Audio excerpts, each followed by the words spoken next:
Muy buenas tardes, Dios les bendiga. Doy gracias a Dios por este día de vida y también porque por este medio nos podemos saludar, ¿verdad? Aquí estoy yo aquí, sigo orando, sigo esperando en Dios y sigo intercediendo por cada uno de ustedes, rogando al Señor que Dios les siga bendiciendo, les siga trayendo paz, provisión, ¿verdad? Salud y gozo en medio de todo aquello que estamos viviendo, ¿verdad? Sin duda alguna, el mundo sigue viviendo crisis, es algo que a todos se nos salió de control, que no lo esperábamos. Pero lo que sí creemos es que Dios es todopoderoso. Creemos que Dios tiene todo en sus manos y que si Dios con nosotros, ¿quién contra nosotros? Amén. Ella nos ha dicho que en el mundo tendremos aflicción, pero que confiemos, Él ha vencido al mundo.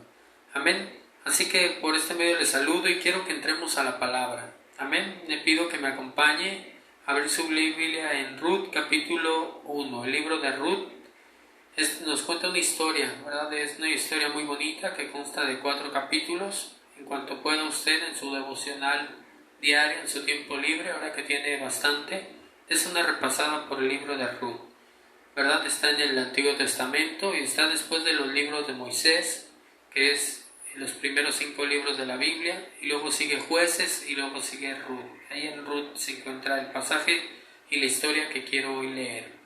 Ruth capítulo 1, versículo 1 al 5. Voy a dar lectura y para poder entrar a la palabra, para poder explicarla. Amén. Dice: aconteció en los días que gobernaban los jueces, que hubo hambre en la tierra, y un varón de Belén de Judá fue a morar en los campos de Moab, él y su mujer y 2 hijos suyos. El nombre de aquel varón era Elimelech, y el de su mujer Noemí, y los nombres de sus hijos eran Maclón y Kelión, efrateos de Belén de Judá. Llegaron pues a los campos de Moab y se quedaron allí.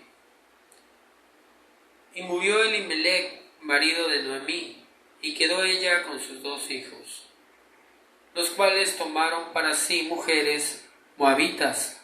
El nombre de una era Orfa y el otro era Ruth, y habitaron allí unos 10 años.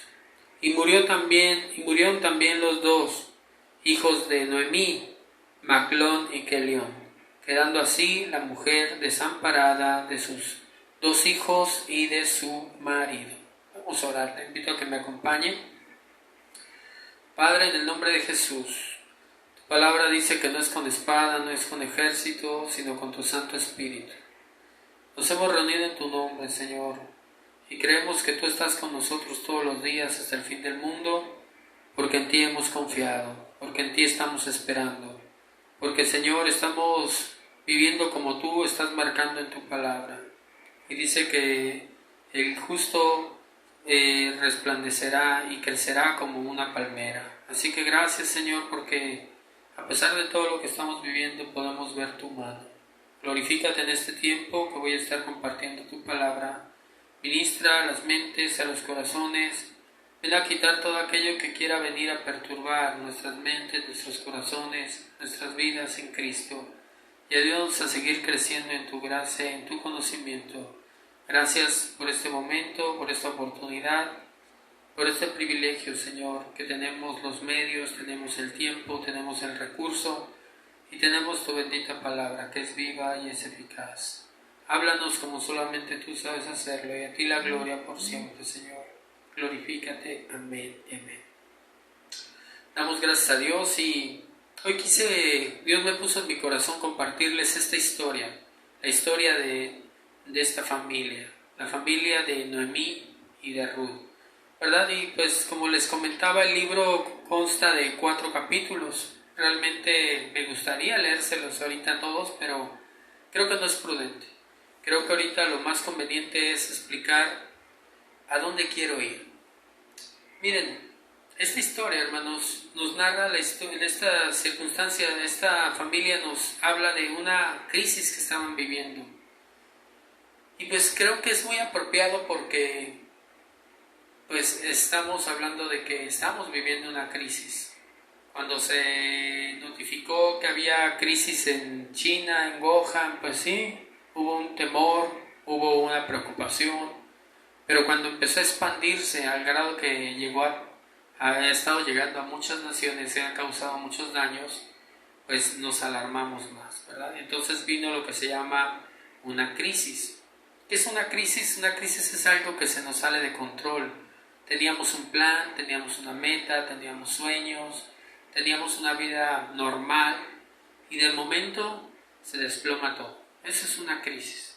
Una crisis es la pandemia que estamos viviendo, una crisis es el temor que estamos viviendo, la inseguridad de a veces no conocer bien cómo se va a comportar, la enfermedad en el cuerpo, tal vez mío, tal vez el de un ser querido que está en dificultades para vivir, ¿verdad? Y viene este virus y lo pues termina dañando, ¿verdad? Y haciendo morir. Entonces, las crisis son esos, crisis económicas, crisis de salud, crisis financieras, crisis hasta emocionales. Todo eso es lo que...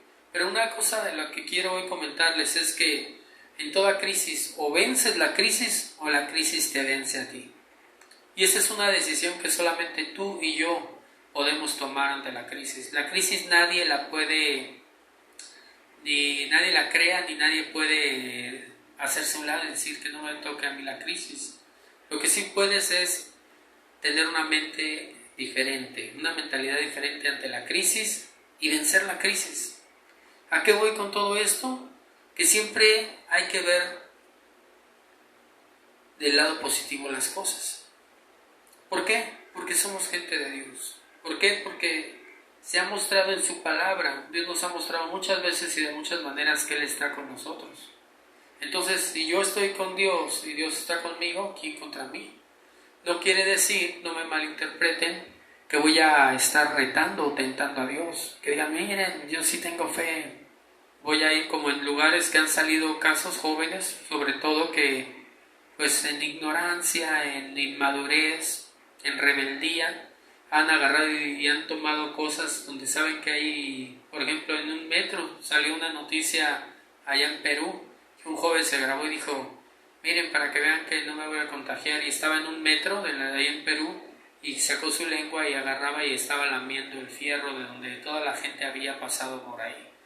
Entonces, eso no es la fe, esa no es una fe sana, no es una fe correcta, no es una fe de tentar a Dios.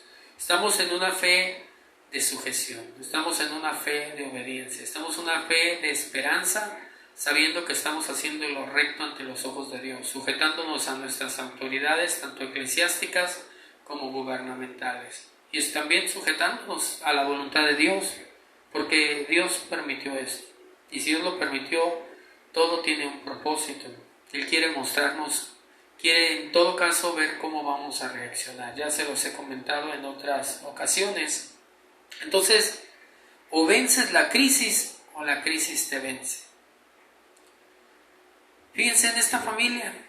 Esta familia nos narra la palabra del Señor que estaban experimentando una crisis. Ahí donde ellos nacieron, donde ellos vivieron, donde ellos crecieron, empezó una hambruna, había hambre en la tierra. Entonces ellos tuvieron que salir de su tierra y se fueron a los campos de Moab. Esta familia se constituía por 4 personas, que era el varón, se llamaba Elimelech, la mujer, la esposa, que se llamaba Noemí, y 2 de sus hijos, que se llamaban Maglón y Kelión. Y pues hasta cierto punto buscaron una solución a la crisis. Estoy pasando hambre aquí, no hay trabajo aquí, hay escasez.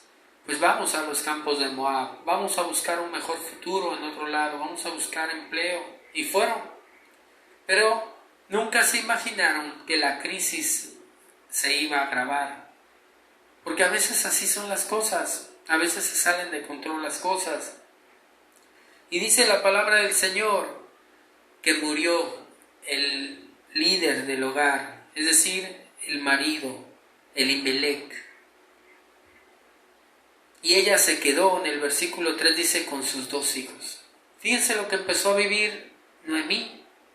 Noemí empezó a vivir hambre y después pierde al esposo, se queda viuda.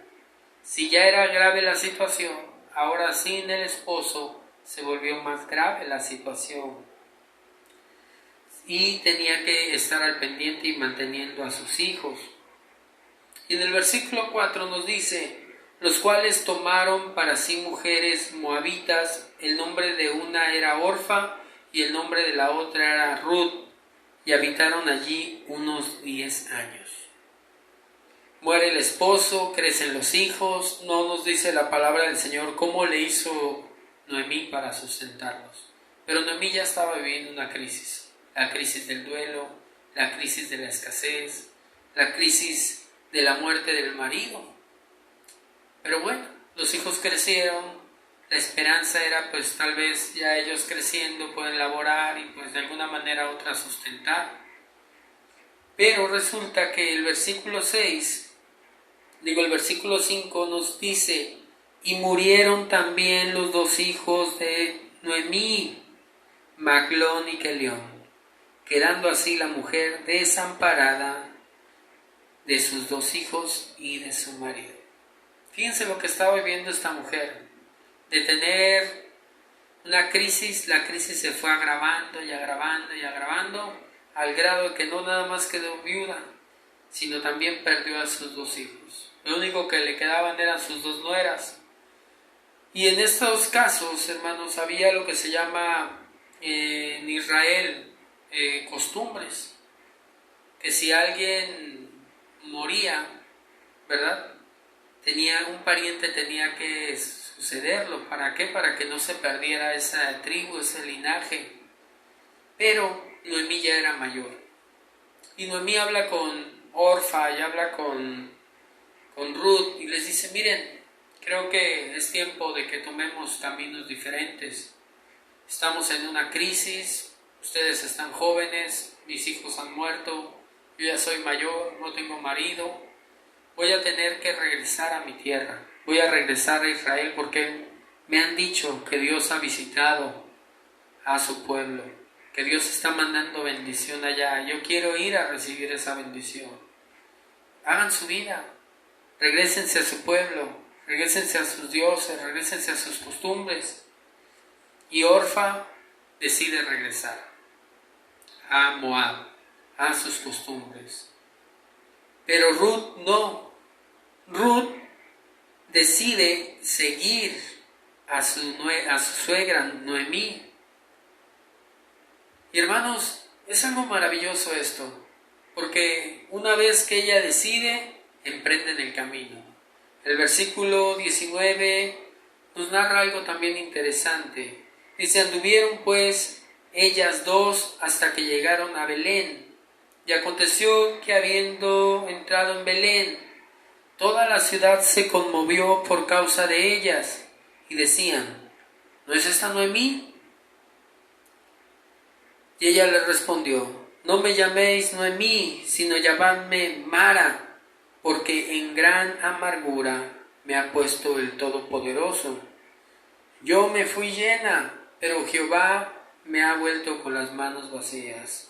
¿Por qué me llamaréis Noemí?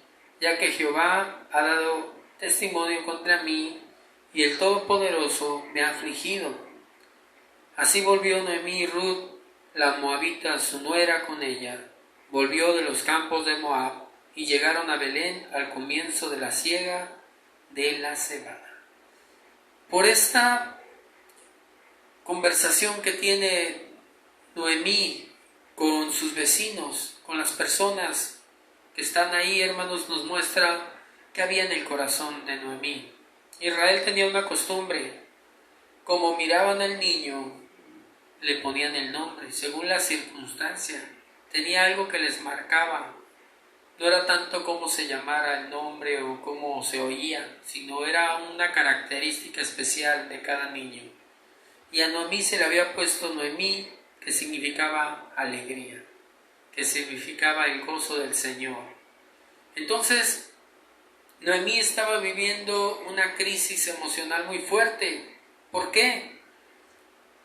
Porque Noemí a la crisis la había superado y ella no había superado la crisis. Tanto que hasta se quiso que le cambiaran el nombre. Ya no me llamen alegría, ahora llámenme Mara, y Mara significa amargura. Ruth estaba amargada. La crisis la había amargado. La situación de hambre y estar en tierra ajena, la muerte de su marido y la muerte de sus hijos, en ella ya no había esperanza, en ella ya no había paz. Y dice, ya no ni siquiera quiero ese nombre de bendecida, de alegre. Ahora quiero cambiarme el nombre, llámenme Mara, porque había algo en su alma. La crisis la estaba venciendo. Había llegado derrotada, había llegado cansada, había llegado sin fe, había llegado amargada. Y yo te pregunto, ¿qué está haciendo esta crisis en tu vida?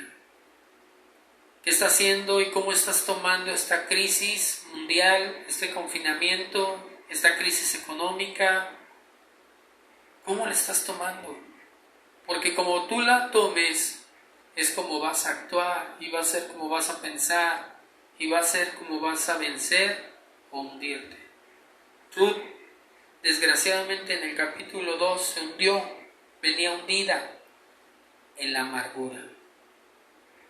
Pero el Dios Todopoderoso todo lo sabe, y Él es bueno. Y a veces, hermanos, Dios permite las cosas. Por ejemplo, a eso se le llama pasarte por el desierto. Una prueba es un desierto. Por ejemplo, hay personas que dicen que de vez en cuando, estaba viendo un video donde dicen, de vez en cuando entran en un estilo de vida rústico, donde empiezan a dejar de usar el agua caliente para bañarse, dejar de comer comidas caras, dejar de andar en un carro con aire acondicionado, por un lapso breve de tiempo, teniendo el carro, teniendo el agua caliente, teniendo la comida, porque entran en un estado de ponerse a prueba y de ponerse en austeridad para después valorar lo que tienen. A veces, hermanos, no nos damos cuenta de todo lo bueno que ha sido Dios, porque a veces Dios no nos ha permitido ir más allá. Yo meditaba y al ver las noticias y ver las muertes y ver las cifras, yo también meditaba en lo local y en las gentes que yo conozco, ustedes, sus familias y todo, y decía, ¿cómo se ha mostrado la fidelidad a Dios? ¿Cómo ha mostrado Dios su fidelidad hacia nosotros?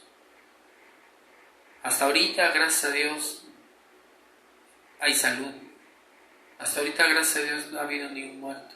Hasta ahorita, gracias a Dios, a nadie le han quitado el trabajo, ni a nadie le han bajado el sueldo. ¿Eso no es motivo de dar gracias a Dios? ¿Eso no es motivo de reconocer que Dios es bueno? Y a veces, y me incluyo, porque a veces, hermanos, como somos seres humanos, a veces no valoramos eso. A veces no valoramos tener una familia.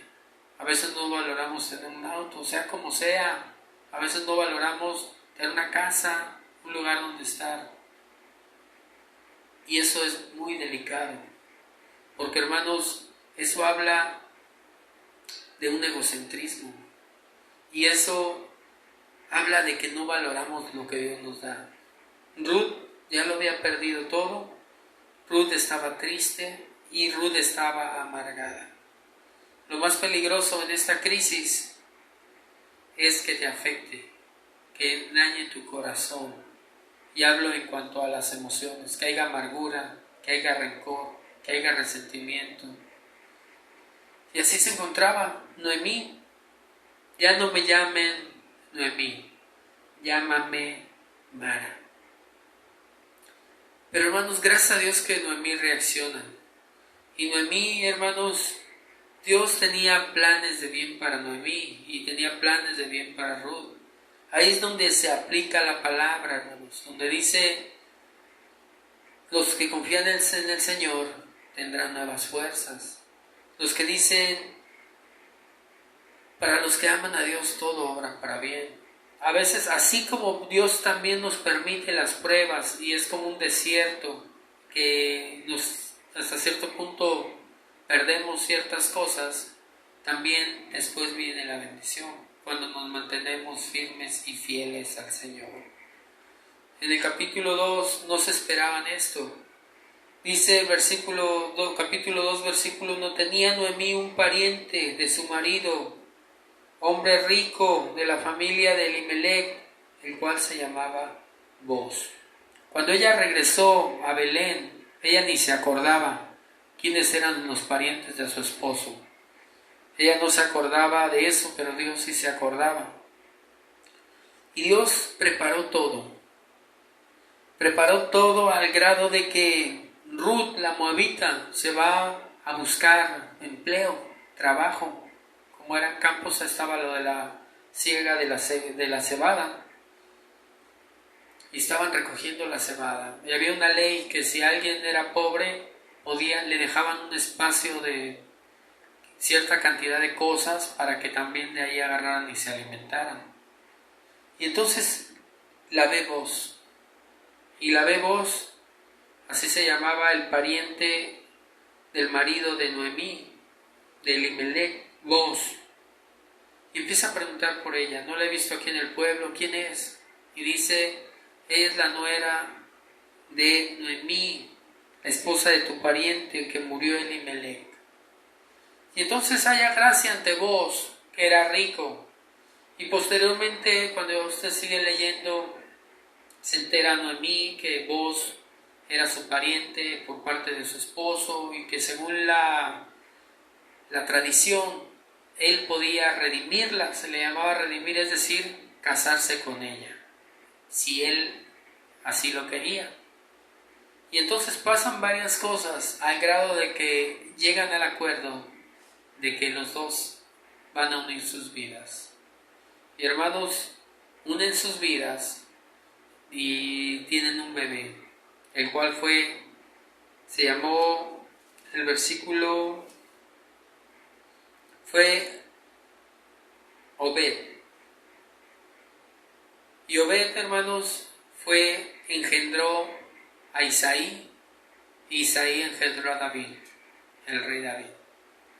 Me llama mucho la atención cómo Dios cambia nuestro lamento en gozo. Noemí llegó derrotada. Noemí la venció la crisis y dijo, ya no hay remedio, ya no hay solución, todo lo veía gris. Y ese es un peligro que podemos correr en este 2020, aunque Cristo esté en nuestras vidas, que nos desenfoquemos, que perdamos de vista a qué Dios servimos, que perdamos de vista que Él es el Todopoderoso, y que venga una tristeza, que venga una amargura, que venga una desesperación y que nos frustremos. Pero Dios tiene cuidado de nosotros. Cuando nosotros hacemos lo que Dios dice en su palabra y vivimos como Él manda, Él nos bendice. Fíjense que una de las cosas que se están cumpliendo son las profecías de Cristo. Ahí en Mateo 24 dice, y por haberse multiplicado la maldad, escúchelo bien, el amor de muchos se enfriará. Uno de los peligros que corremos con esta crisis es que nuestro amor por Cristo se enfríe. Nuestro amor por Cristo. ¿Y cómo podemos dar un ejemplo de que nuestro amor, o darnos cuenta de que nuestro amor por Cristo se está enfriando?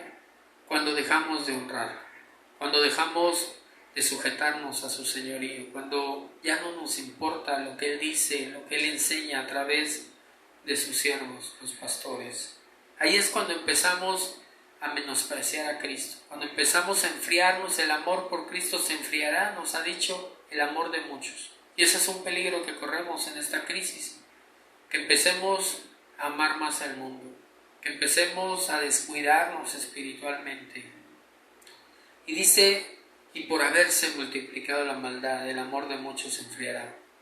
Pero también nos da un consejo, el que persevere hasta el fin, ese será salvo.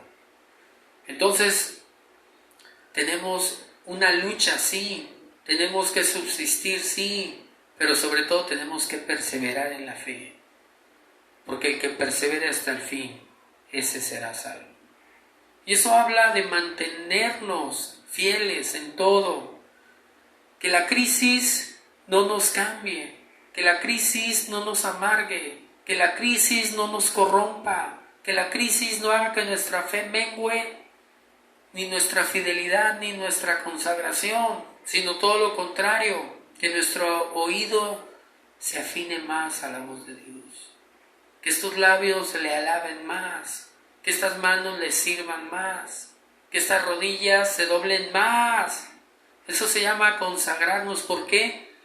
Porque Él ya lo dijo, que el fuego no se apague, el fuego del Espíritu. Dice, aviva el fuego del don de Dios que hay en ti por la imposición de manos. No porque no te pueda ver, no porque no haya templo, no porque no haya cultos, tú te enfríes. Tienes que buscar de Dios, tienes que seguirte manteniendo en fe y en obediencia, porque el que persevere hasta el fin, ese será salvo. Hay un peligro que corremos en esta crisis. Perder no nada más la salud, no nada más la vida, no nada más la economía, no nada más la familia, sino perder la salvación. Y dice, ¿de qué sirve que se gane todo el mundo si se pierde el alma? Entonces ahorita, hermanos, no nos podemos descuidar, tenemos que perseverar. Noemí hace los cambios, reacciona, regresa y Dios la bendice cuando regresa. Cuando regresa a buscar, porque ella les dijo, he oído que allá en Israel se ha manifestado el Dios de Israel. Voy a la bendición. Buscó la bendición y encontró la bendición. Quiero concluir diciendo lo siguiente: o vences la crisis o la crisis te vence. Yo te aconsejo que venzas la crisis, que le creas a Dios, que te mantengas fiel, consagrado, que si hay angustia, que si hay preocupación, que si hay problemas, clama a Él, pero sobre todo no lo cambies por un plato de lentejas. ¿Qué quiero decir? No lo cambies por lo que te ofrece el mundo. No te desvíes ni a derecha ni a izquierda. Mantente puesto tus ojos en Jesús. Vamos a orar. Padre, te doy gracias por este momento. Se ha compartido tu bendita palabra. Yo te suplico que bendigas a mis hermanos, a mis hermanas, a sus hijos, a sus esposos, a sus esposas. Que bendigas, Señor, a nuestro mundo que está tan necesitado, a tu iglesia, tanto a la local como, Señor, en la de todo el país y la de todo el mundo, que estamos esperando, porque tú vienes, Señor. Ya se están cumpliendo, Señor, los señales de antes del fin. Cada día estamos viendo que se están cumpliendo, por lo tanto debemos estar velando. Ayúdanos, Señor, para que en esta crisis no nos amarguemos, no nos frustremos, no nos desviemos. Ayúdanos para que en esta crisis, Señor, nos mantengamos más fieles, velando.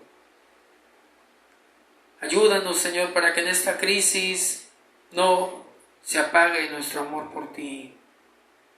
Ayúdanos a perseverar en esta crisis hasta el final.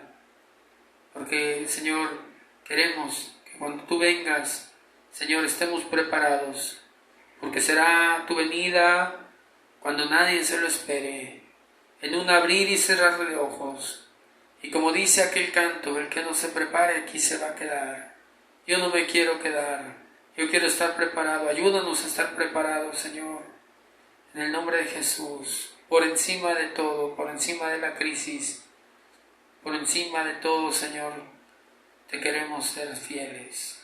Ayúdanos como iglesia a serte fieles, Señor, en todo lo que tú nos has marcado. Amén. Voy a entonar un canto, hermanos, que se titula En medio del dolor te alabo.